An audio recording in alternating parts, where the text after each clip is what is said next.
नमस्कार बच्चों, आज की इस वीडियो में इस कक्षा में मैं आपके साथ चर्चा करने वाली हूँ र के विभिन्न रूप पर। आप जब हिंदी भाषा पढ़ते हैं, लिखते हैं या सुनते हैं तो र की ध्वनि र व्यंजन अनेक रूपों में हमारे सामने आता है। आज हम उसी पर चर्चा करेंगे कि ये अनेक रूप क्यों होते हैं। उससे पहले मैं आपको बताती हूँ स्वर और मात्राएं।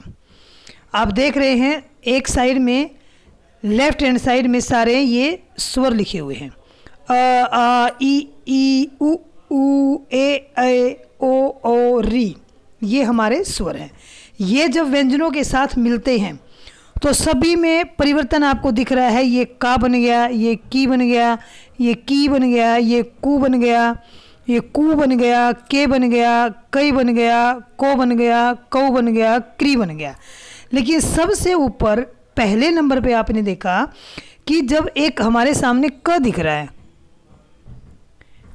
अब इसके अंदर ए स्वर है, अ इसके अंदर है। जब इसके अंदर से ए हटाएंगे हम तो कौन सा रूप आ जाएगा?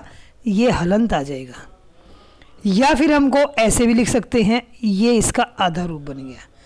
इसके अंदर स्वर है अ, यानी अ स्वर की कोई मात्रा नहीं होती, लेकिन वो सभी व्यंजनों के अंदर होता है। बच्चों ध्यान रखना, जिस व्यंजन के अंदर नहीं होता उसका या तो हलंत लग के वो लिखा जाता है या वो आधे क के रूप में लिखा जाता है। तो इसी प्रकार से सारी आपने मात्राएं देखी और उसका अर्ध रूप देखा कि अ की कोई मात्रा नहीं होती, लेकिन वो सभी व्यंजनों के अंदर होता है। तो अब हम आगे देखते हैं। अब हम बात करते हैं अर्ध व्यंजन की। यहाँ पर कुछ व्यंजन मैंने लिखे हैं, सारे नहीं लिखे, लेकिन देखिए किस प्रकार से इन सभी का आधा रूप बन जाता है। ये हम देखते हैं। क लिखा हुआ है, इसका ये आधा रूप बन गया। प लिखा हुआ है, इसका आधा रूप बन गया। न लिखा हुआ है, इसका आधा रूप बन गया। त लिखा हुआ है, इसका आधा बन गया। ल लिखा हुआ है, ये भी लीजिए आधा बन गया। ब लिखा हुआ है, ये भी आधा बन गया। ये लिखा हुआ है, ये भी आधा बन गया। श लिखा हुआ है, ये भी आधा बन गया। इस प्रकार से और भी बहुत सारे व्यंजन हैं जो इस प्रकार से आधे बन जाते हैं। अब इनका अर्ध व्यंजन बनने का क्या मतलब है? देखो, इनके ऊपर कोई मात्रा नज़र नहीं आ रही, ना आ ना ई ना ऊ, लेकिन अभी मैंने क्या बताया थोड़ी देर पहले कि सभी के अंदर अ होता है। अब इन सब के अंदर अ स्वर है। अब हमने अ स्वर को हटा दिया। कैसे हटा दिया? मान लीजिए क माइनस अ। आप मैथ के फार्मूले समझिए। क माइनस अ, हमने इसमें से अ हटा दिया तो इज इक्वल टू हमारे पास क्या बचेगा? क। ये हमारे पास बचेगा हलंत वाला। ठीक है, तो इसको हम ऐसे भी लिख सकते हैं। समझ में आ गया?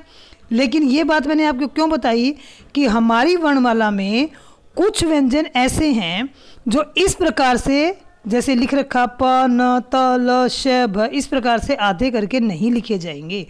तो अब उनका क्या स्वरूप हमारे सामने है। अब हम बात करते हैं र के विभिन्न रूप की। अब वो बात मैंने क्यों की कि कुछ अक्षर आधे नहीं लिखे जाएंगे, तो किस प्रकार से एक र ऐसा व्यंजन है वो भी आधा नहीं लिखा जाता। यहाँ पर बात आती है आपने काम की, जो हमारा आज का टॉपिक है। ये मैंने आपके सामने र लिखा। अब देखिए, इसको ट्राई करते हैं आधा लिखने की। अगर इसके नीचे हलंत लगाया तो भी अजीब लगेगा, क्योंकि हलंत जैसा स्वरूप इसमें ऑलरेडी है। अगर हमने इसको आधा किया तो क्या हटाएं? ये तो कुछ लग नहीं रहा, तो अ का आधा रूप नहीं बनता। अब जब र का आधा रूप नहीं बनेगा लेकिन र आधा तो आएगा, तो वो कहाँ पर जाएगा? अगले व्यंजन के ऊपर। ऊपर क्यों जाएगा? क्योंकि वो हल्का है, तो वो अगला व्यंजन उसको सहारा दे देगा, अपने सिर पर बिठा लेगा। र के विभिन्न रूप देखते हैं। पहला शब्द है राम। र प्लस आ प्लस म प्लस ए। मैंने इसलिए इसको वर्ण विच्छेद करना बोलते हैं बच्चों। क्या बोलते हैं इसको? वर्ण विच्छेद।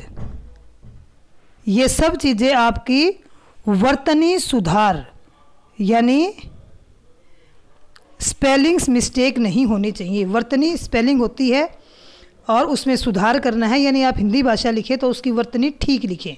तो इसलिए आपके सामने आज र के विभिन्न रूपों पर मैं चर्चा कर रही हूँ। राम वर्ण विच्छेद र प्लस आ प्लस म प्लस ए, यानी र पर आ की मात्रा है और मैं पर कोई भी मात्रा नहीं है लेकिन उसके अंदर अ है, क्योंकि वो मैं पूरा दिख रहा है। धर्म, क्रम, रुख, रूप, कृपा, ट्रक, हृदय। ये आप रे की इसमें आवाज़ आ रही है, तो ये हमने सारे रूप देखे हैं। ये एक मिस्टेक है बच्चों, ये क नहीं है, ये ए आएगा इसमें। तो अब आगे देखते हैं। अब रे के विभिन्न रूप क्या हैं। सिर पर रे, अब सिर पर रे, ये धर्म आपको दिख रहा है, ये देखिए, ये हमने सिर पर रे। अब पता नहीं कहाँ से हिंदी हम बोलना सीख लेते हैं, लेकिन बहुत बड़े हो जाते हैं, बड़ी बड़ी डिग्रियां लेते हैं, लेकिन कई बार इस चीज़ को फाइंड आउट नहीं कर पाते। बहुत से डॉक्टर बन जाते हैं, इंजीनियर बन जाते हैं कि ये क्या चीज़ है। ये आधा र है। अब आधा र अगर हम लिखेंगे तो देखिए आधा र तो बनेगा नहीं, ये देखिए, अब आप खुद देखिए, आधा र तो ऐसा ही बनेगा। या फिर मैं इस पर नीचे हलंत लगाऊं तो अब आप ये देखिए, हलंत जैसा ऊपर पहले ही है। तो इसका मानक देवनागरी मानक लिपि ने क्या सुधार किया कि इसको यहाँ से काट कर इसका जो हल्का सा ये आधा रूप है ना, आधा यही बनेगा ना रे, इसको सिर पे लगा देते हैं। ये लीजिए, ये बन गया धर्म। अब ये अगले व्यंजन के ऊपर क्यों लगा, क्यों लगा? क्योंकि सिर के ऊपर कोई चीज़ हम उठाएंगे तो उसका वजन हमसे हल्का ही होगा, हमसे भारी तो होगा नहीं।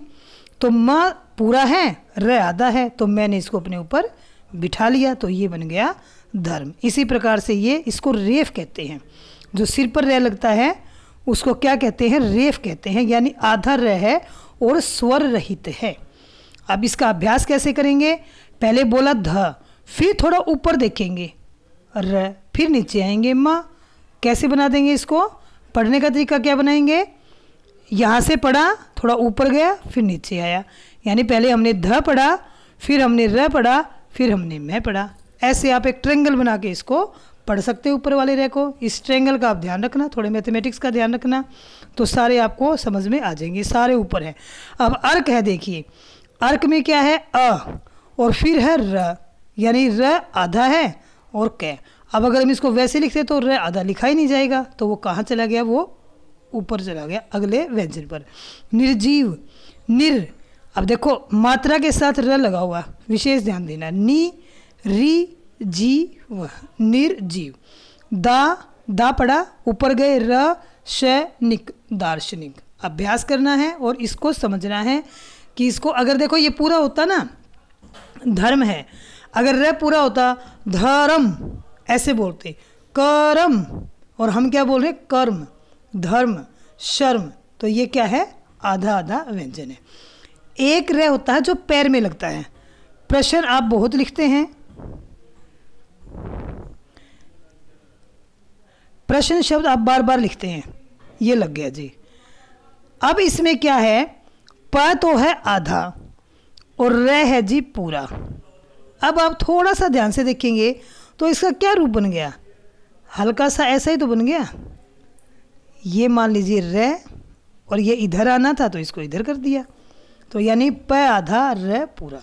यानी जो पदेन, पैर में जो र लगेगा उसको पदेन र कहते हैं। उसमें र क्या होता है? उसमें र स्वर सहित होता है, यानी उसमें जो र है पूरा है, उसके अंदर ए है या कोई मात्रा है। अब देखिए प्रेम है। अब प्रेम में क्या है? प आधा है और र पे एक ही मात्रा है, ये बन गया प्रेम। लेकिन इसका रूप कौन सा मान्य है? इसका रूप ये वाला मान्य है, प्रेम। ऐसे ही क्रय, क र पूरा और ये क्रिया। अब इसमें जो ई की मात्रा है वो किसके साथ है? र के साथ है, ये ध्यान रखना। क्योंकि अगर कै के साथ ई की मात्रा होती तो उसका क्या रूप बन सकता था? कै के साथ री की मात्रा अगर होती तो ये रूप आराम से बन जाएगा, कोई दिक्कत नहीं है लिखने की। ये दीजिए, क्रिया बन गया। लेकिन नहीं, क्रिया नहीं होता, क्या होता है? क्रिया। कै आधा है, र पूरा है। अब हमें लिखने की ऐसी आदत पड़ गई, ये तो बड़ा अटपटा लग रहा है। ऐसा क्यों लिखें? क्योंकि हम तो अभ्यास कर चुके हैं। तो ये कैसे लिखा जाएगा? ये लिखा जाएगा क्रिया।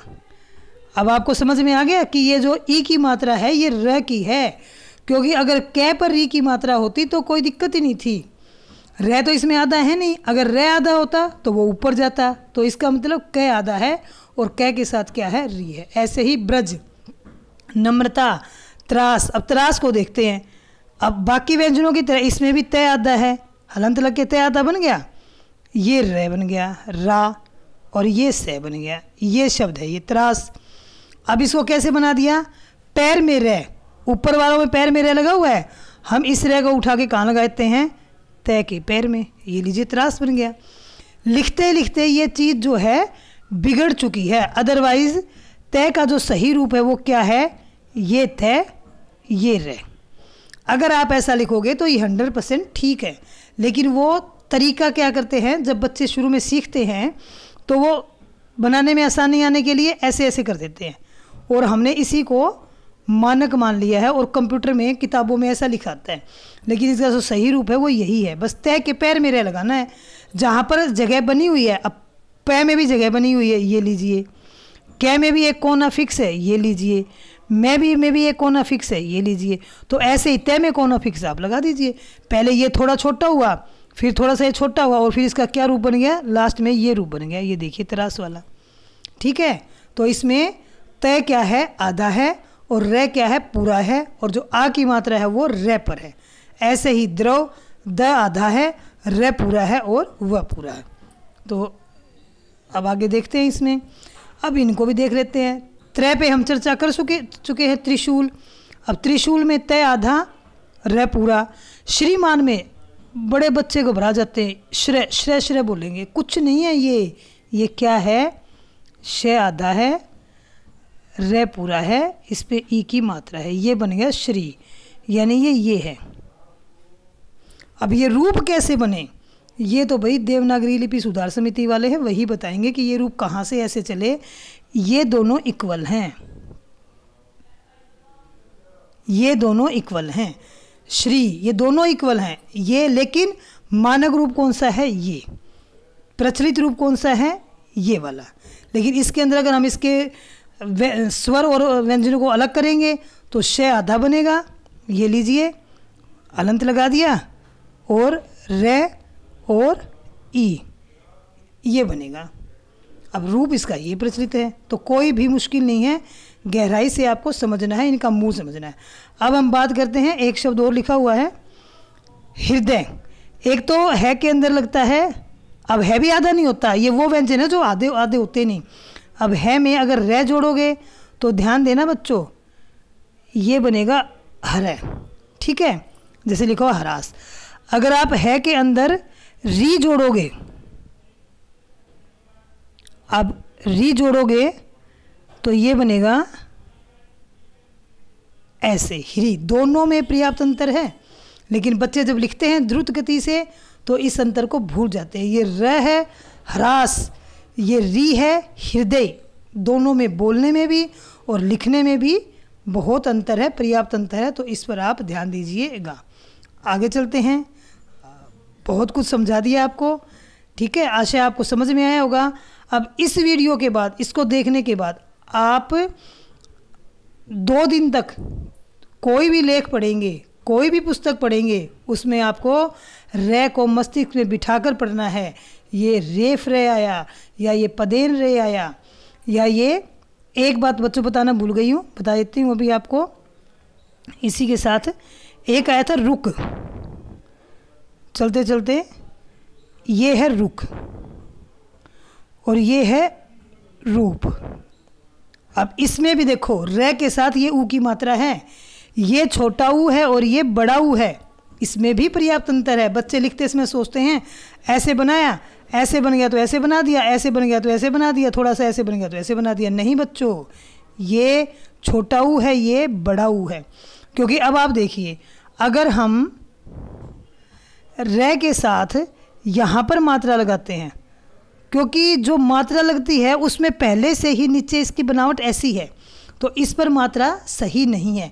मात्रा लगाने के लिए एक स्पेस चाहिए था, कै पर मात्रा लगानी है, लो भाई बिल्कुल फिट हो गई। पै पर मात्रा लगानी बिल्कुल फिट हो, क्योंकि इन सब में खड़ी पाई है। अब यहाँ खड़ी पाई है नहीं, यहाँ पर स्पेस था तो ये यहाँ लगा दिया, यहाँ पर स्पेस था तो ये यहाँ लगा दिया। इसको मोड़ना है, ये वाला मोड़ यहाँ आ गया और ये सीधा ऐसे आ गया।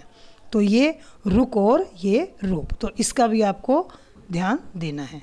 आशा है आपको समझ में आया होगा। वीडियो को लाइक कीजिए, शेयर कीजिए, और इसी प्रकार की ज्ञानवर्धक वीडियो आपको मिलती रहें उसके लिए चैनल को सब्सक्राइब कीजिए। वीडियो को शेयर करना न भूलें।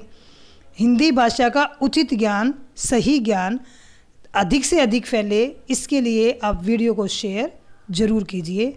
अगली वीडियो के साथ हम जल्द ही हाजिर होंगे। तब तक के लिए धन्यवाद।